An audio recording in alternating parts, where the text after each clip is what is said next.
Bodyshot. Welcome to this week's blog. Before I start, I want to remind you to take a look at our latest podcast episode with Glenn Carlson. Glenn runs a company called Dent.Global, and Dent run a key person of influence program, so growth accelerators for entrepreneurs.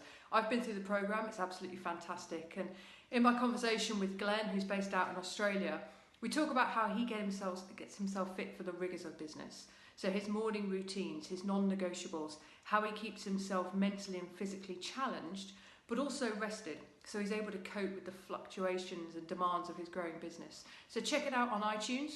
That's Remove the Guesswork, Health, Fitness and Wellbeing for Busy Professionals.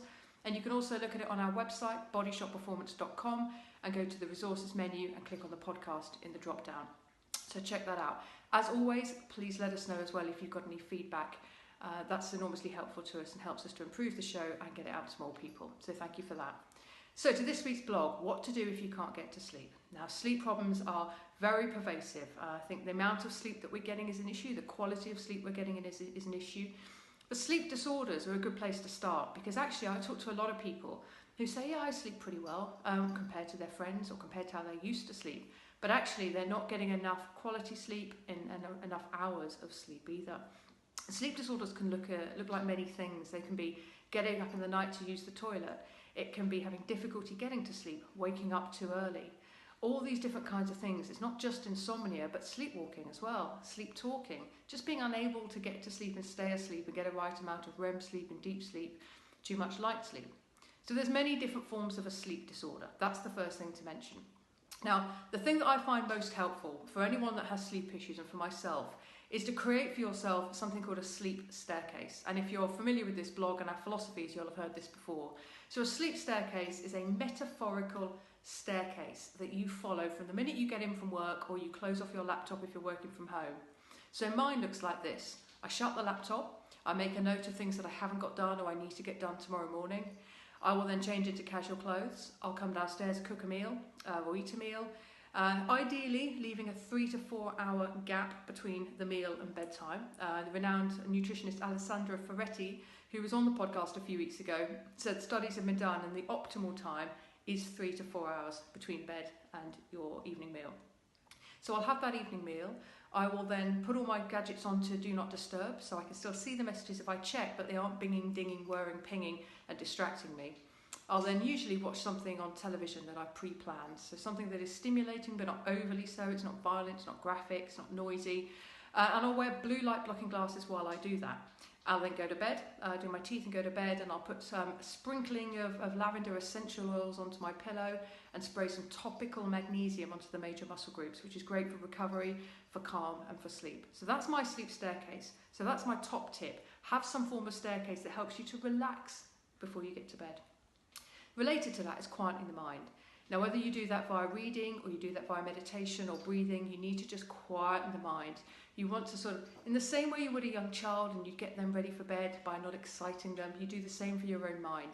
That's huge, because you can do all these other things. You can have a lovely sleep staircase, the magnesium's on, the lavender's sprinkled, the diffuser's on, and if your mind is still racing, as you well know, you'll struggle to sleep.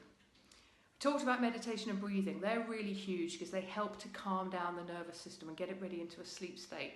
So when you're getting to bed or you've woken up in the night, the first tactic I would try is by breathing and meditating just for a handful of minutes to try and quieten yourself and get ready for sleep again.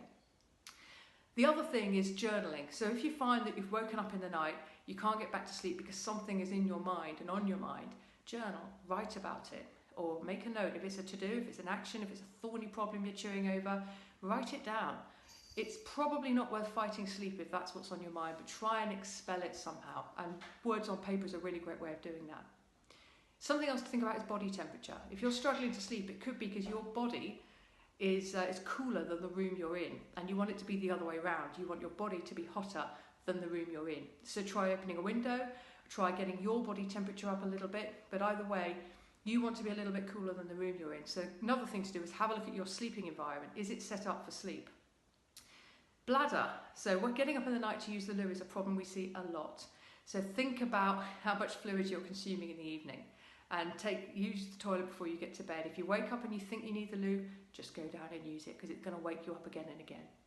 And the last thing is relax, stay still. If you can't sleep, Rather than tossing and turning and worrying and watching the clock count down to the alarm, try and just quieten the mind, lie there, breathe, and try not to think too deeply about anything.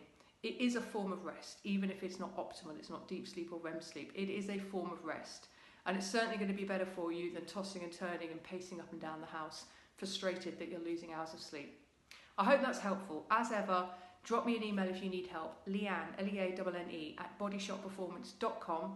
Jump on our website and do the Health IQ quiz at bodyshotperformance.com and click Take the Test, and we'll give you a little score based on the questions that we've asked and where we think you can work on your health. And as always, have a really great week.